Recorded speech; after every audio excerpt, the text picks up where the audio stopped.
The sun gently bathed the earth, and Buddha gathered his disciples beneath the Bodhi tree. Serenity radiated from the scene. True inheritance, Buddha began, is the wisdom we cultivate within ourselves. It transcends material possessions and fleeting worldly desires. His voice held a steady rhythm, resonating deeply with the attentive disciples seated in the tranquil clearing. To inherit true wisdom, he continued, one must understand the impermanence that shapes every existence, every form, every fleeting moment. The disciples absorbed his words, seeking clarity in the profound simplicity of his teachings amidst the peaceful surroundings. Buddha gazed beyond the horizon, his eyes reflecting infinite compassion for all sentient beings bound in samsara's cycles. Long ago, Buddha said, I left princely luxury and embarked on a journey to discover the truth behind human suffering. His disciples leaned in closer, drawn by the power of his narrative, feeling every word as if carved into their hearts.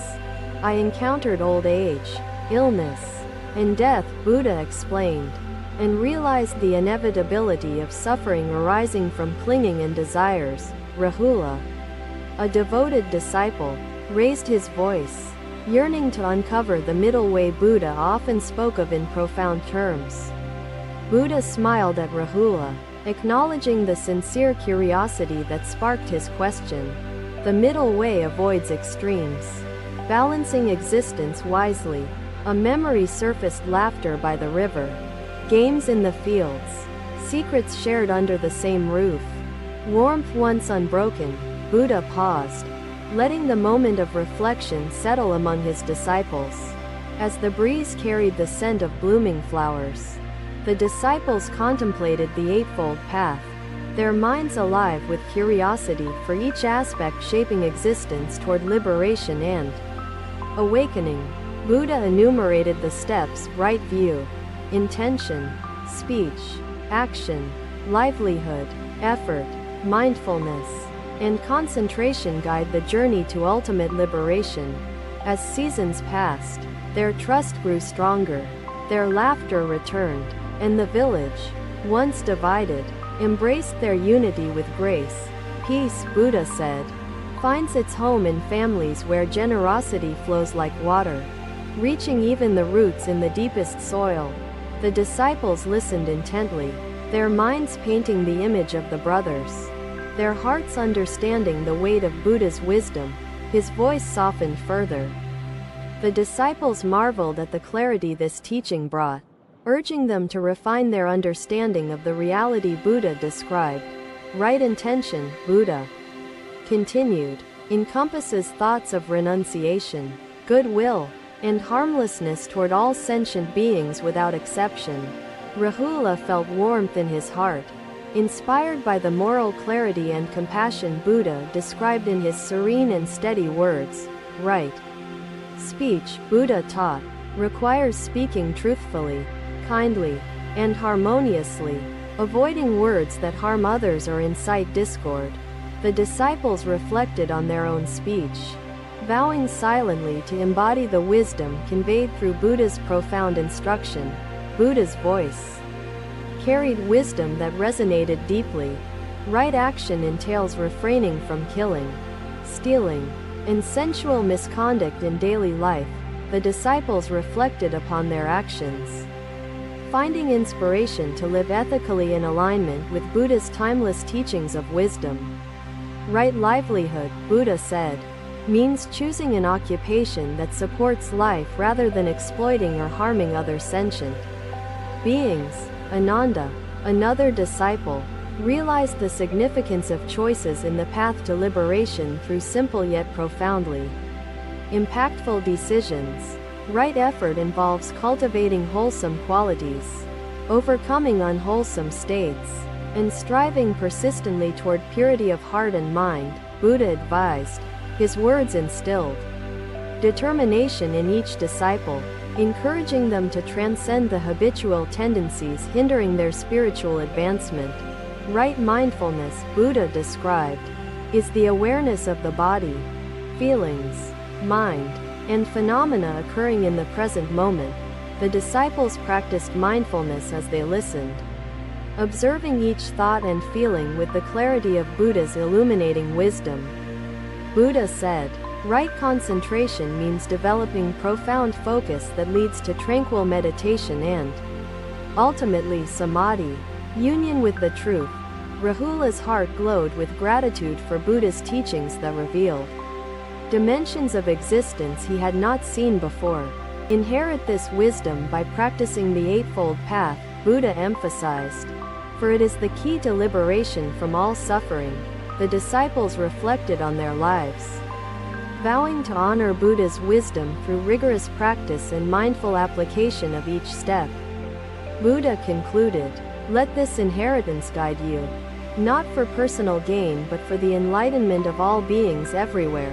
The disciples bowed, their spirits uplifted by Buddha's teachings that reshaped their perceptions of self and interconnected existence. Remember, Buddha said, "The middle way is not a destination but a living balance embraced moment by moment."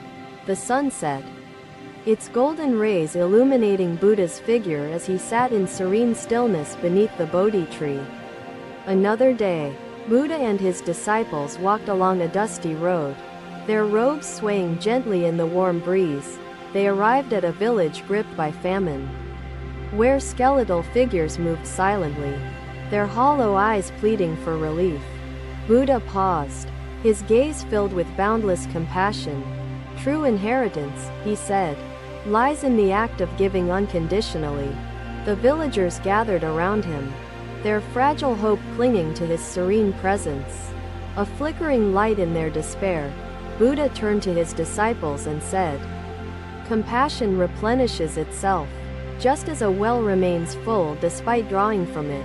Ananda, touched by the suffering he witnessed, asked, "Master, how can we alleviate the pain of so many people?"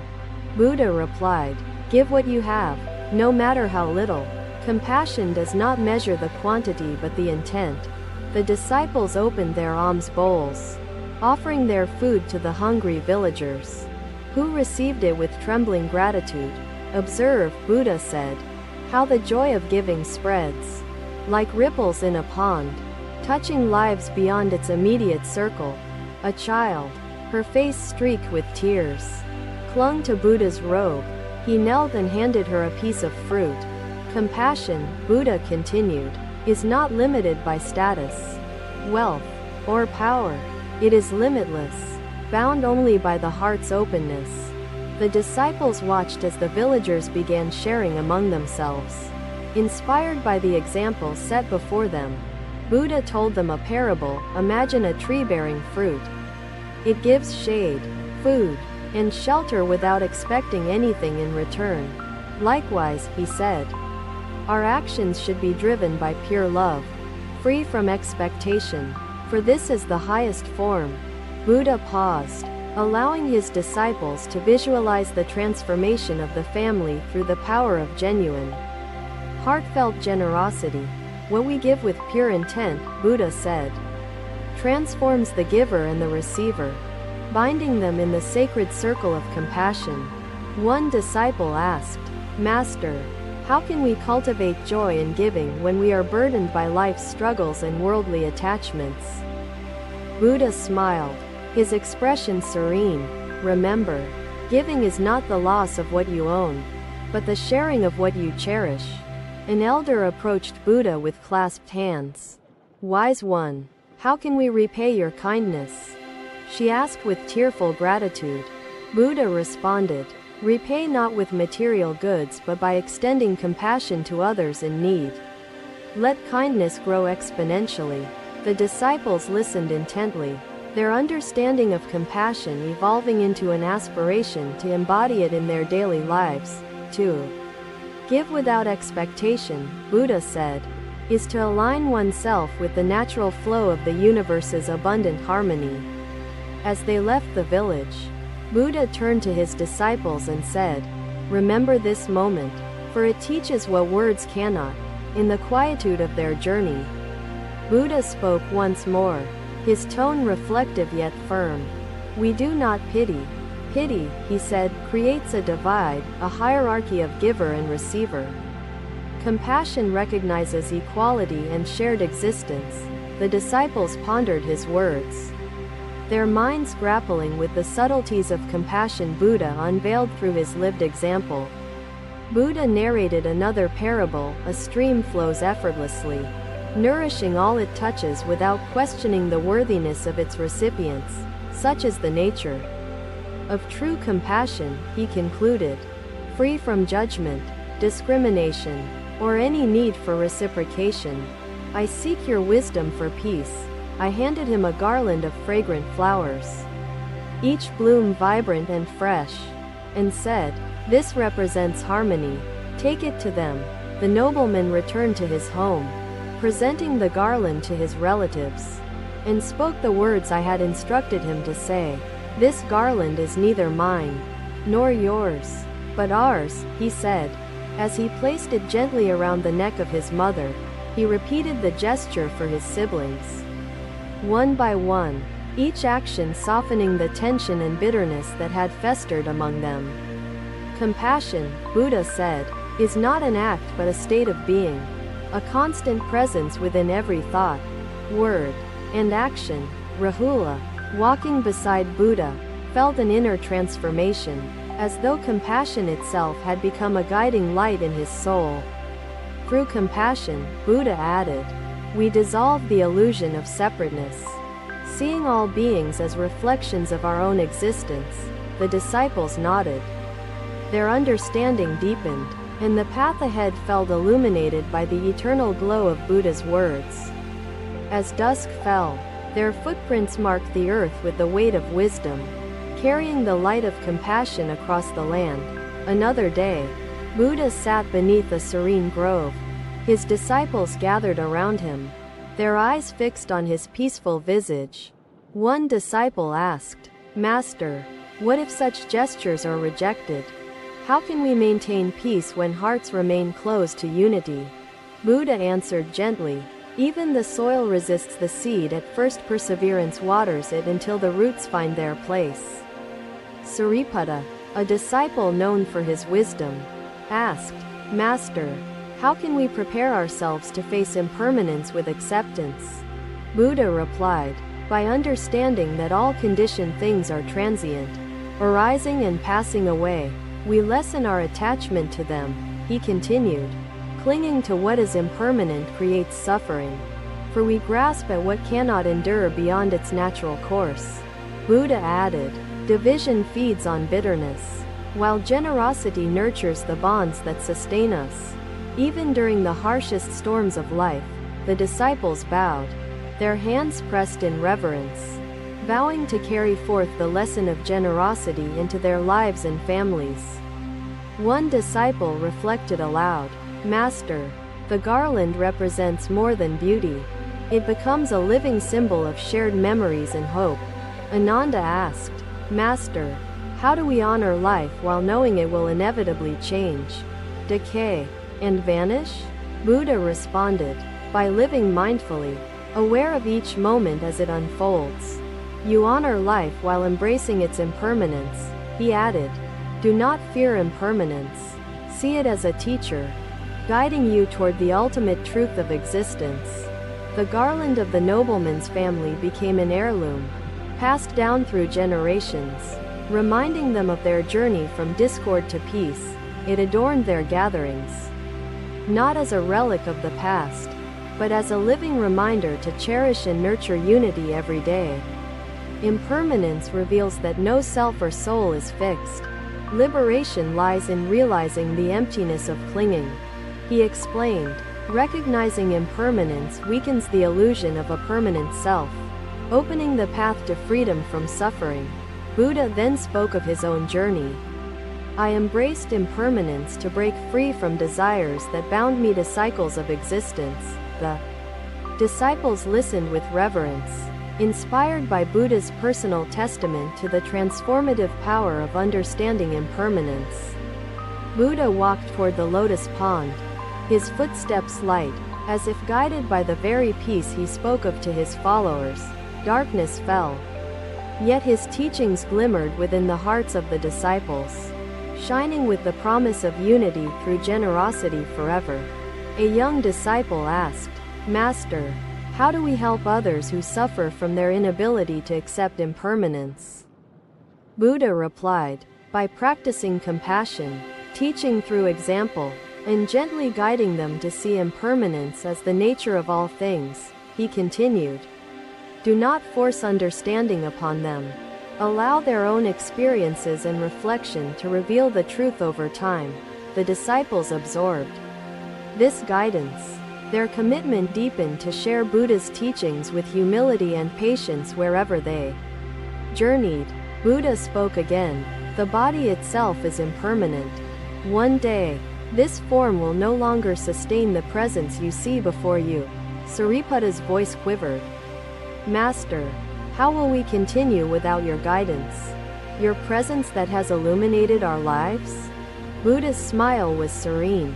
"I have given you the Dharma. It is the true inheritance, eternal and unbound by physical form." He added, "Preserve the teachings through your actions. Embody the Dharma in every thought, word, and deed to guide others." Arjun spoke first, his voice steady yet filled with emotion. His understanding of trust deepened, his commitment to unity unwavering. "Master, I trust my brother and embrace his vision, willing to share without fear, ready to build a legacy together." He said, "Strive diligently for liberation, for this is the essence of all my teachings." The grove fell silent, the rustling leaves echoing the profundity of Buddha's final instruction to his devoted disciples. The Buddha smiled, his heart filled with joy, his teachings fulfilled, his wisdom embodied by the brothers' commitment to trust and unity. Unity is born when trust flourishes, ensuring harmony, strengthening bonds, and honoring the values that carry us through adversity, he said. The disciples surrounded him, their hearts united in gratitude, love, and determination to honor the path Buddha had revealed. The moonlight bathed the grove, a serene witness to the unfolding of Buddha's eternal legacy in the lives of his disciples. The villagers celebrated their unity, their stories enriched by the brothers' example, their community strengthened by shared values and trust. The Buddha departed, his teachings spreading far beyond the village, his wisdom guiding countless hearts toward unity and reconciliation. Thank you for watching. Buddha's teachings are always with you. Subscribe to our channel and we will see you in the next video.